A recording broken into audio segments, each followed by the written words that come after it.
Parla ancora, angelo di luce. Oh, Romeo, Romeo. Ma perché sei Romeo? Rinnega tuo padre e rifiuta il tuo nome. O se non vuoi, basta che giuri d'amarmi e io non sarò più una Capuleti. Prendi un altro nome. Quella che noi chiamiamo Rosa, con un altro nome profumerebbe lo stesso. Benvenuti a Casa Callas su Classic Stage TV e San Valentino. Vogliamo festeggiarlo insieme a voi che ci seguite sempre numerosi su YouTube e dalle piattaforme social con questa puntata dedicata all'amore nella lirica. Gli ospiti di questa sera sono strepitosi e connessi con noi da fusi orari anche molto diversi. Una famosa direttrice d'orchestra, il maestro Carolyn Wilson da New York, con il maestro Umberto Fagni, direttore artistico e direttore generale della Royal Opera House di Muscat in Oman. Accogliamo come sempre i nostri esperti, una coppia per San Valentino, il mezzosoprano Sara Puga e il tenore Stefano Secco. Ciao a tutti! Buon Ciao, San Valentino! Buon San Valentino a tutti! Ecco. Ringraziamo chiaramente l'associazione Erasm che ci ha ospitato nei suoi studi per poterci consentire di fare la trasmissione con voi. Grazie Erasm Ticino. Passiamo ora ai nostri ospiti iniziando con la bellissima Carolyn Wilson. Buonasera maestro. Buonasera a tutti, mi fa tanto piacere. Lei ha al suo attivo oltre 20 anni di carriera nei quali ha guidato alcune delle orchestre più prestigiose del mondo come la Los Angeles Philharmonic e la Symphony Orchestra de Bayerische Rundfunks, la Royal Opera House di Londra, al Teatro Bolshoi, alla Wiener Staatsoper. Il suo lavoro è stato elogiato come vivido e ricco di sfumature dal New York Times, mentre il Telegraph lo dipinge come elegantemente incisivo. Il maestro Wilson ha ricevuto la nomination come direttore d'orchestra dell'anno e il premio Opus Classic 2020 per la sua registrazione del Sigimondo di Rossini con la Bayerische. Complimenti e benvenuta da noi a Casa Callas. Grazie mille, mi fa tanto piacere di essere qui, soprattutto perché Stefano Secco è un amico da anni, un talento straordinario. All'inizio della mia carriera ho iniziato quasi in Italia, era con lui, ho debuttato tanti ruoli. Ha cantato il mio primo Pinkerton, ha cantato anche il Duco di Mantova, prima come Everter. Umberto Fagni, dopo il diploma a Ginevra, ha subito vinto moltissimi concorsi ed è stato un importante solista e concertista da camera, ha pubblicato con la Fonè, però si è scoperto soprattutto un grande ideatore, gestore, amministratore e direttore artistico di rassegni musicali, eventi, festival, opere anche nella jazz e nella world music.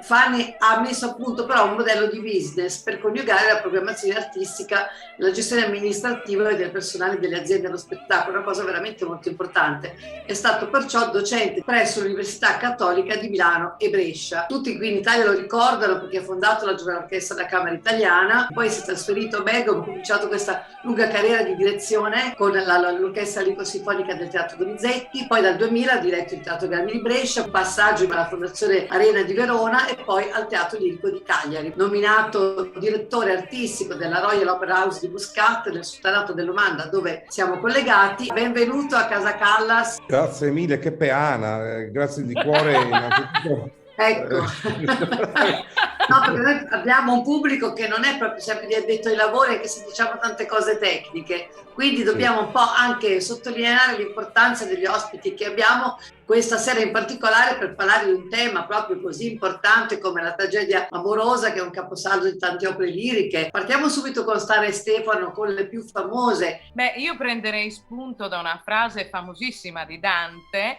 che diceva appunto Amor che nulla amata, amar perdona, che era una frase che Francesca da Rimini diceva nel quinto canto dell'Inferno, ed era la famosissima amante di Paolo Malatesta. È un'opera anche che è stata scritta da Zandonai, bellissima, stupenda, struggente, quest'amore che è stato diciamo condannato perché è un amore diciamo fedifrago, si può dire? Siamo in fascia protetta, dai. Ma ci buttiamo subito nell'opera sì. E parliamo per esempio di un'opera che abbiamo già parlato abbastanza nelle altre puntate, e cioè il Flauto Magico di Mozart, che come dicevamo ha sempre tantissime sfaccettature e ha anche appunto l'amore, il famoso duetto l'incontro tra Papageno e Papagena, un vero e proprio colpo di fulmine, sì.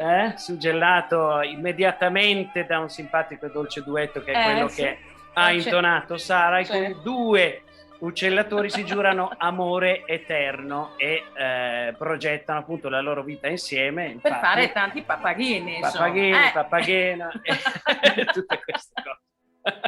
Poi saltiamo alla Traviata. Alla Traviata c'è un duetto d'amore bellissimo nel primo atto, Un dì felice eterea, che modestamente sono riuscito a cantare parecchie volte ed è bellissimo, perché Alfredo, dopo aver passato un anno amandola, riesce finalmente a parlare e scioglie il ghiaccio in questo modo, perché prima era un po' così impacciato, libiamo negli eticalici e riesce a dire qualcosa, ma poi si sfoga veramente. Croce delizia. E poi abbiamo Carmen che prima, diciamo, scherza con la sua seduzione, questo amore, l'amore est un oiseau rebelle, che sarebbe appunto l'amore è un uccello ribelle, scherza e gioca con tutti i giovani che ci sono nella piazza del paese, che aspettano che lei esca nella sua pausa da sigaraia, gioca ma rimane fulminata da Don José. Diciamo subito un aneddoto alla Fenice di Venezia che era successo con Carmen, perché questa edizione di Carmen c'era un personaggio non ben definito che arrivava all'inizio quando era tutto chiuso e doveva dire l'amour c'est comme la mort, che è una frase che in francese è molto forte, cioè l'amore è come la morte. Però a Venezia, sai, Ponte dei Sospiri e tutto il resto, il Veneto, loro capivano l'amour c'est comme la mort, cioè l'amour detto alla francese è come l'amore detto in Veneto. In veneziano, è diventato veneziano. Per cui non ha sortito l'effetto che doveva fare. E poi abbiamo amori struggenti, quale Romeo e Juliette, che tu hai cantato, una produzione bellissima che conosce anche il maestro Fanni. L'ha voluta il maestro Fanni. L'ha voluta il maestro Fanni all'Arena di Verona, c'è un video tra l'altro bellissimo di questo amore. Amore indimenticabile, immortalato dai più grandi registi e più grandi scrittori. Romeo e Juliette è un amore eterno, anche se non finiscono bene, però è una cosa bellissima, perché in questo bacio in cui si struggono loro si perdono, è bellissimo. Brava, hai detto giusto, non avrei potuto dire meglio. Allora, là ci daremo la mano, possiamo dire, Don Giovanni, sempre di Mozart, che insomma non è esattamente... Non mi hai dato la mano. Non è esattamente... Datevela questa mano. Non è almeno la mano. Almeno la mano. Non è esattamente il modello il romantico per eccellenza, ma in questo duettino la giovane Zerlina che è un po' piccantina, si è appena sposata con Masetto e gli promette di fuggire lontano con lei per amarla e sposarla, poiché è l'unico che può ristorare le pene di un innocente amore. Ecco, diciamo, poi ne abbiamo tanti altri. Ne abbiamo tanti altri, ma dobbiamo dare spazio agli ospiti. Ma fugiamo lontano col maestro Wilson. Quali sono, secondo lei, gli innamorati più famosi negli Stati Uniti, quelli che commuovono di più nel nuovo mondo? Se io posso andare in un angolo un po' più generale, io penso a ogni compositore, la musica dei duetti dell'amore sono sempre i più belli, quasi tutti. Se io penso la settimana passata ho diretto Piccola Dama, e c'è tanto gelosia, c'è tanto tutto che strugge, tanto emozioni molto potenti. Ci sono i momenti bellissimi dove la musica per un attimo si calma e c'è questo respiro, questo intensivo senso di bellezza. E questi momenti potranno essere poche oppure grandi, come Butterfly. Ho diretto 2 settimane fa e c'è il capolavoro di quest'opera, il duetto, dove si è portato a un mondo, un paradiso di emozione. Però alla stessa volta, se non c'è l'amore, non c'è gelosia, come la Tosca, non c'è conflitto. Quindi al cuore di ogni opera è l'amore. E poi si sfugge tutto il resto, che sia positivo o negativo, dipende dall'opera, piuttosto negativo. Ma è l'opera, è lirica. Quindi, sì. come direttore, è fantastico quando arriviamo al momento musicale, l'opera, dove si può respirare, fare l'amore insieme come musicisti, veramente. Ecco, sentiamo invece dal maestro Fanni quali sono quelle più amate nei paesi arabi, tra quelle permesse anche nelle varie nazioni del Golfo, a proposito del concetto di conquista. Sì, ma io direi che il mondo arabo evidentemente non ha molti teatri d'opera. Devo dire forse che a parte l'opera del Cairo, che ha una storia pluricentennale, in questa parte del mondo, nei paesi cosiddetti del Golfo, possiamo dire che solo la Royal Opera House Muscat mette in scena delle opere liriche. Quindi io posso parlare tendenzialmente di quello che è accaduto e che accade qua. Diciamo un percorso che in questi 10 anni di vita della Royal Opera House di Muscat ha portato,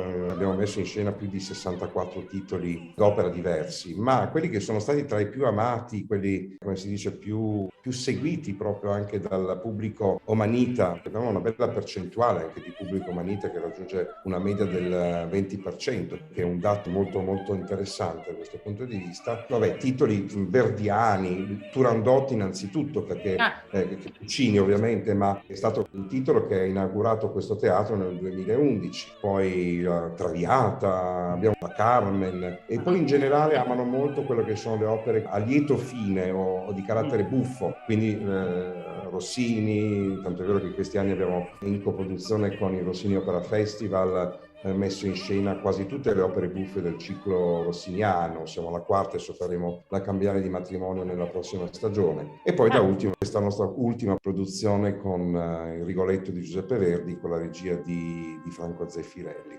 E quindi insomma questo è un po' però devo dire che era molto interessante, perché quando arrivai qui alla Royal Opera House di Muscat nel 2014-2015 misi in scena per la seconda volta la Turandot, e in quel periodo conobbi delle famiglie omanite, e la cosa molto interessante è che loro al momento non sapevano la storia. La loro visione e l'ascolto della musica è principalmente, diciamo, visivo, estetico. Loro amano molto i grandi colori, i grandi allestimenti. Poi viene la musica, ma per la storia diventa un po' più difficile. Devo dire che allora ho invitato i figli di questa famiglia che sono venuti, e alla fine della Turandot mi hanno detto: guardi, noi abbiamo capito tutto, è meraviglioso, ed è pubblico che poi ritorna, quindi questa è una bella esperienza.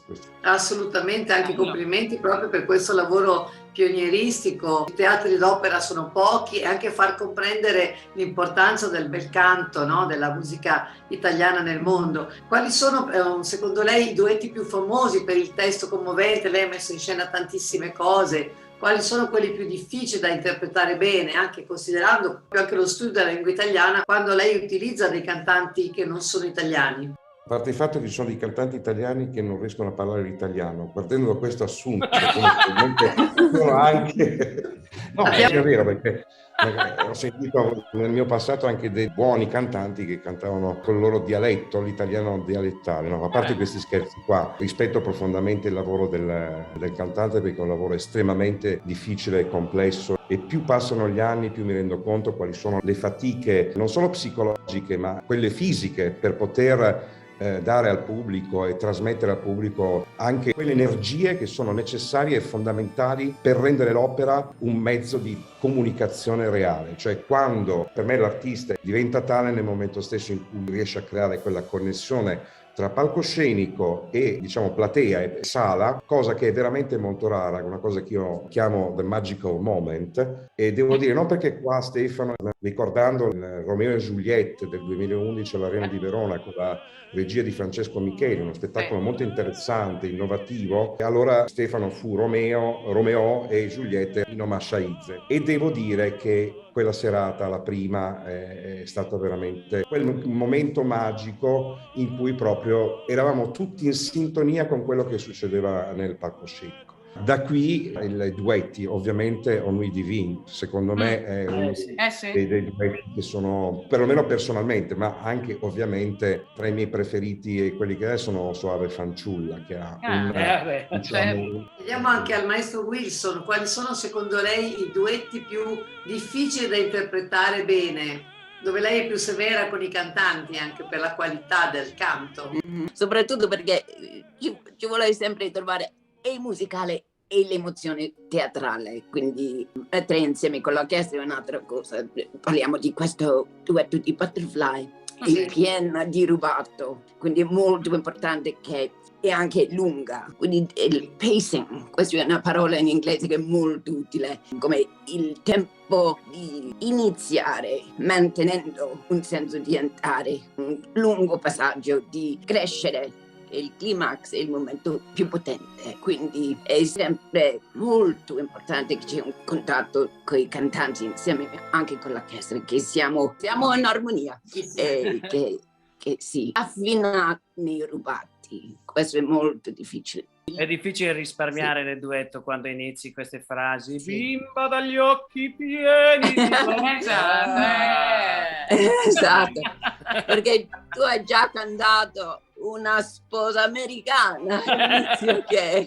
Esatto. Volevo ricordare una cosa a riguardo di quello che aveva detto il maestro Fanni, anche appunto del Romeo e Giulietta, Romeo all'Arena di Verona. Il finale a noi toccava molto, perché non era il solito finale, diciamo, ok, loro muoiono, sono riusciti a stare insieme e stanno vicini. No, lì era tutta un'altra cosa. Loro morivano, però si alzavano durante la musica e uscivano uno a sinistra e l'altro a destra dicendo l'ultima frase: Seigneur, pardonne-nous, cioè perdonaci, Signore, perdonaci per quello che abbiamo fatto. E poi scendevamo in platea e di nuovo ci davamo la mano e correvamo fuori. Verso la luce, però, verso la luce. E questo era commovente per noi e soprattutto per il pubblico che era molto coinvolgente, sì. Una sublimazione. Spesso accade nell'opera una sublimazione di quello che era amore, no? Anche un amore non vissuto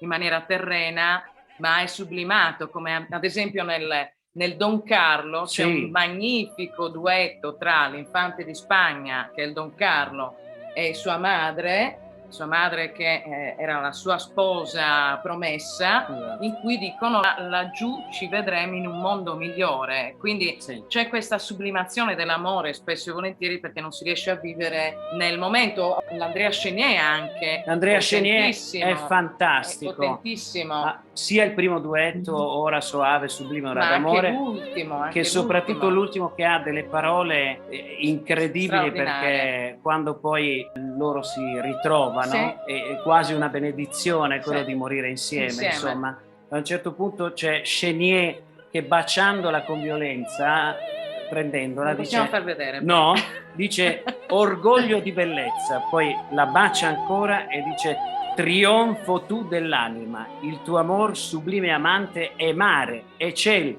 luce di sole ed astri e poi si bemolle. È il mondo. Esatto, c'è il si bemolle sempre, alla fine di ste robe c'è sempre il si bemolle. Parole molto appassionate. Però ecco, io volevo introdurre anche questo tema, nel senso che noi parliamo di amore, abbiamo parlato a finestra di amore, tra virgolette, puro, platonico, quindi quello che può essere un amore quasi divino sostanzialmente, però l'opera utilizza moltissimo anche la seduzione per arrivare all'innamoramento, perché è un dato fondamentale, anche perché la musica, se ricordiamo la teoria darwiniana, la musica ha la sua origine nell'espressione del sentimento amoroso, quindi il canto e quindi tutta la musica, sempre nell'ottica di Darwin, sarebbe originato da uno stato di, io chiamiamola così, di agitazione del maschio e viceversa nella fase del corteggiamento, e dunque è all'interno, diciamo, di un rituale di seduzione. Noi stiamo ricevendo moltissimi commenti dai nostri follower sui social, mandateci i vostri aneddoti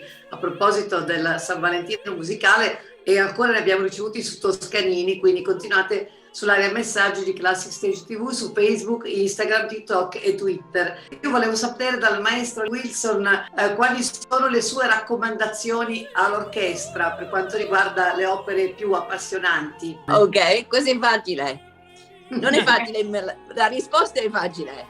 Io devo comunicare l'amore. Tutto deve andare dal mio cuore, dal mio spirito, dal mio mente, tutto insieme. Io devo dare tutto per poter comunicare questa emozione incredibile, perché siamo coreografici e siamo filosofici come direttori d'orchestra, dobbiamo comunicare esattamente l'emozione che è dentro della musica, e quindi siamo attori, e quando io entro per provare per suonare con l'orchestra io dimentico me stesso.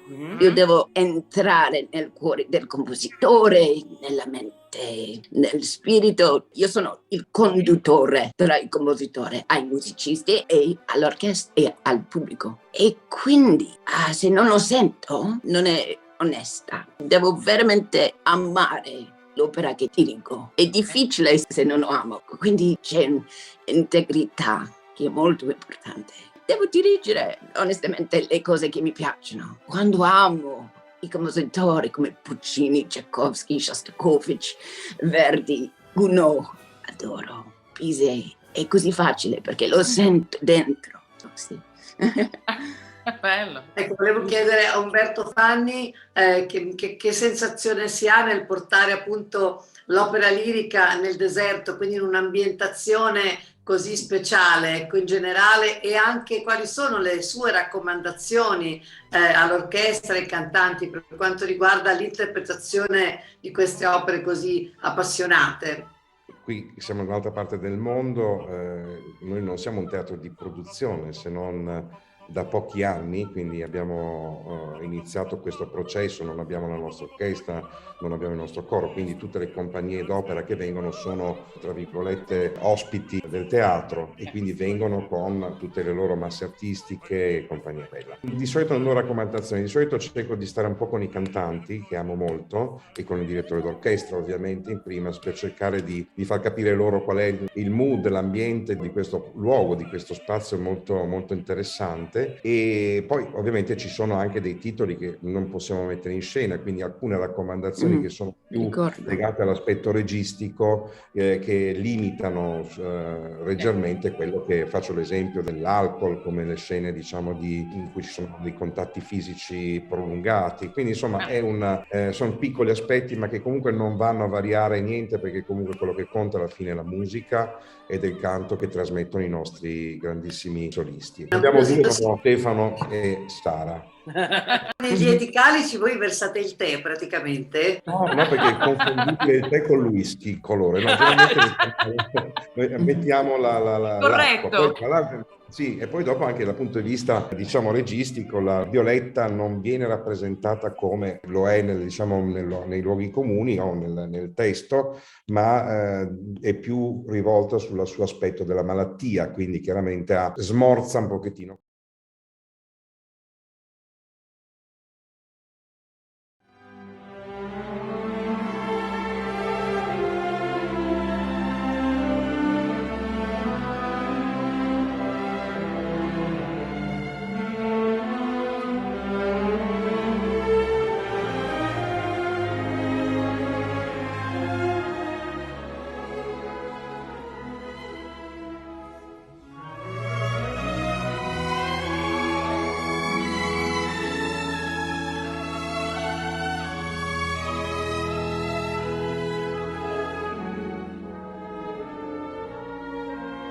Eccoci. Ecco, chiudiamo in bellezza, e dopo aver parlato di amori travolgenti e poi di dolore, di lacrime, con qualche trama, vogliamo parlare di qualche trama un po' più sorridente. Chiediamo a Umberto Fanni quali sono gli amori a lieto fine che avete messo in musica in Oman con applausi da parte del pubblico. Assolutamente sì, abbiamo avuto grandissimi successi con, ovviamente Barbiere, con Elisir d'amore, con Nozze di Figaro, e poi, come ho detto prima, anche queste farse rossiniane hanno avuto veramente un grande successo, e quindi il pubblico, come ho detto, si vuole divertire soprattutto anche in questi periodi, in questi tempi, quindi è necessario anche dargli un po' di ossigeno. Questi sono i titoli che comunque hanno avuto più riuscita dal punto di vista di lieto fine, chiamiamolo. Stefano, quali sono gli amori a lieto fine che vi piacciono di più, che preferite interpretare nella vostra carriera, che vi hanno dato più soddisfazione? Ma guarda, amore a lieto fine per me, il fatto che ci sia l'amore all'inizio è una cosa meravigliosa, nel senso che anche Carmen, quando nel secondo atto, dopo che ha sentito il suo Don José che gli canta la Fleur che tu m'avais jeté, e cade in questa specie di languido, non so, torpore, per cui lo seguirebbe ovunque. Per me già in quel momento ha vinto tutto, e poi sfocia in questo bacio, in questo La balabada alla montagna, il duetto dove loro sognano di andare in un posto ideale che non ci sarà mai nell'opera, però è il momento che si vive nell'opera, cioè io vivo veramente. Quello di Carmen per me è uno dei duetti più belli, insieme a quello del Werther, in cui c'è questo baiser, si fa riferimento al fatto che Charlotte e Werther si scambiano questo bacio e ricordano e vivono nel ricordo di questo bacio che si sono scambiati, furtivo chiaramente perché Charlotte è sposata con Albert e non può vivere questo amore con Werther, però nel momento in cui lo vivi è vero, sono d'accordo con il maestro Chiarilin che tu vivi quel personaggio perché tu sei quel personaggio, e quindi l'amore che tu stai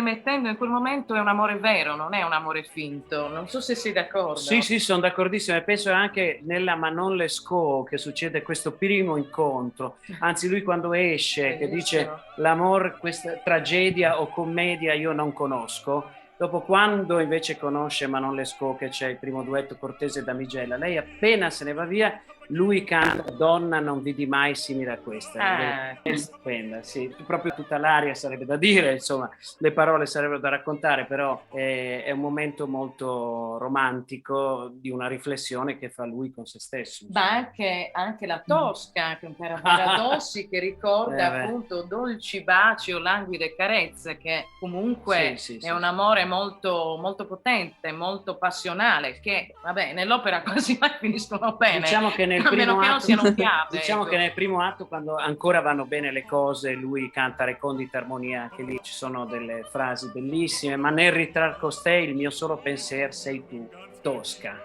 Sì, anche se lei è gelosissima, gelosissima. Tu non l'avrai, giuro, all'Attavanti, al quadro dell'Attavanti, quindi ti viene bene perché sei ma io non sono gelosa, sai? No. Ok. È una recita. Giusto? È una recita. Scusate, ti interrompo. Ripeto, non è piaggeria, però io amo profondamente Stefano e lui è venuto qua a Muscat a fare un meraviglioso Werther con la Staatsoper di Vienna, che è stata una serata memorabile, devo dire. Quindi ringrazio ancora Stefano. È stato bellissimo, tanto di cappello al tuo teatro, anche se appunto i baiser non erano permessi. Non erano consentiti, no. Sì, ci hanno proprio detto dove trovatici neanche. Però basta, baiser poi c'era l'albero di Natale, quello me lo ricordo. Sì. Quello è già una cosa. Già è incredibile. Esatto. Maestro Wilson, come si rende la gelosia con la musica? Sto riflettendo del mio Pickdown recentemente a Riga, a Latvia National Opera. C'è la gelosia, c'è la passione, c'è tante emozioni che mi piacciono anche di più, perché si veramente andare con tutto il forzo, con tutta la passione e ricevere un suono piuttosto corposo dell'orchestra, piuttosto i compositori scegliono una musica molto appassionata per questi momenti della gelosia, come Carmen, sempre il finale per me è il capolavoro dell'opera per dirigere, perché c'è tanto lì dentro, tanto agitazione, tanto passione, tanto fisicamente anche. Prima di lasciarci, sentiamo che cosa sta preparando lei, maestro, dopo San Valentino, che cosa farà? Un tournée abbastanza sinfonico, però stiamo parlando dell'opera lirica, quindi sarà al Bolshoi a Moscou, la Bohème, parliamo dell'amore, io non posso pensare al finale senza piangere. Pensate all'ultimo passaggio orchestrale. E si comincia a piangere così. Quindi dopodiché Eugene Onegin a Varsavia. Bellissimo anche quello. Onegin, povera Tatiana, un amore innocente che adora, ama forse, però è una storia tragica d'amore, quindi sì. Così è molto interessante. Bellissimo. E dopodiché Shostakovich, Lady Macbeth of Mtsensk. Caspita. Один из моих самых любимых оперных, uno dei miei preferiti. Io adoro Shostakovich. E grazie a Dio che ha scelto di scrivere un'opera a 26 anni. Ha creato un mondo che nessuno ha scritto ancora, è incredibile. Io sono innamorata di questa opera. Non posso dire dove ancora perché è un debutto importante.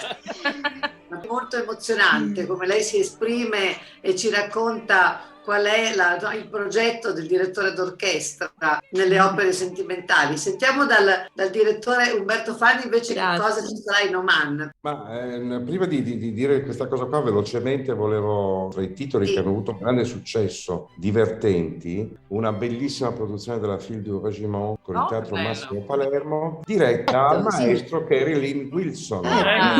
Un grandissimo successo, uno spettacolo molto frizzante, bello, arte poi è venuta anche a farci un concerto meraviglioso per un Capodanno, la ringrazio di questo, anche lei.